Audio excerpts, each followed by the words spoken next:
Tell us about John Gomez. No. Sorry. Okay, tell us about the pink. Oh, the pink ladies. Oh, the Pink Ladies. When I was in college, my junior year when we all lived at 40 East Ward Street in the big green house with Seth, Bob, and Tim, and Pete, and Jim, and everybody, there was a lady across the street.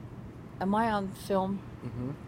There was a lady across the street in a white house, and we called her the Pink Lady because she wore everything red or pink, and everything that you could see from the outside in the curtains in her house was pink. The lampshades, the curtains. You guys were really Her up in her business. yeah, Okay.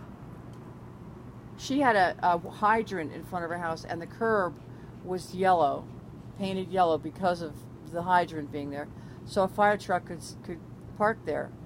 And if you were even this far from the yellow line, because one time I parked about this far from the yellow line with my little tiny Volkswagen Beetle, and she came stomp out of her house over to my door. I had just left the window open and gone into the house.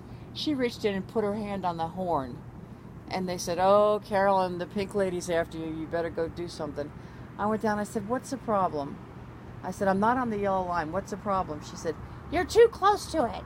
And she had a daughter that was a little bit maybe, like developmentally delayed. She was probably 30 or 40. She lived with them. And she would make her husband get the push mower. I mean, we're talking an old wooden push mower. And she would have to mow the front lawn, which was like a little tiny postage stamp, at 11 o'clock at night in the summer. And she had a spotlight that she would shine. And she would shine it where it needed to be mowed. And she'd go like this. And her daughter was supposed to follow the light on the yard. And we were like, "Oh, look, Pink is making her daughter mow the lawn at 11 o'clock at night." It's psychotic. Yeah. Love it. And so we didn't love her because she would yell and scream at everybody. So the day after graduation, we woke up in the morning and we went out. I took my coffee and to sit on the front porch, and Pink Lady's hydrant, the water hydrant and the curb was painted pink. And I said, "Seth Tibbet, I can't believe you did that." He goes, "I didn't do it." I said, "Tim Monet, you did it." "No, I didn't do it." So then we figured it was the fraternity boys across the street. Nobody ever admitted to doing it. And she came out, she's yelling and screaming at her husband. And finally the fire engine comes and they take the high-powered hose and they're like hosing it down. And after they were about halfway through, the husband said, "What's the matter? Don't you men like pink?" And we were like, "Yay, Mr. Pink Lady, Mr. Pink Lady." Mr. Pink Lady. Mr. Pink Lady. He became our hero then. So then when we had our 40th, no, it wasn't our 40th. We had a reunion. Did somebody repaint that shit pink the next day? No. Nobody repainted it. It's just that one experience, and no one knows who did it. I think Tim did it. Or Pete, maybe Pete. It's an inside job for sure, though. Yeah. For real. Yeah. And so we decide we're having a reunion of just the people that lived in that house. Betsy, me, and Jill, and our friend Cindy. Jill Roberts. Yeah, because Jill lived in the house. And Betsy said, "Look, we have to have some kind of event," because the boys were doing Friday night, and they were making dinner, and they had something planned, like a slideshow or something. So Ooh. Betsy said, she came up here for the weekend to plan what we were going to do, and on the way up, she heard Carole King singing, "I feel the earth move under my feet. I feel the sky come running down." So we all decided to go to thrift stores, and our friend Cindy, who lives in a gorgeous house and is very wealthy now, She said, we don't have thrift stores in my town.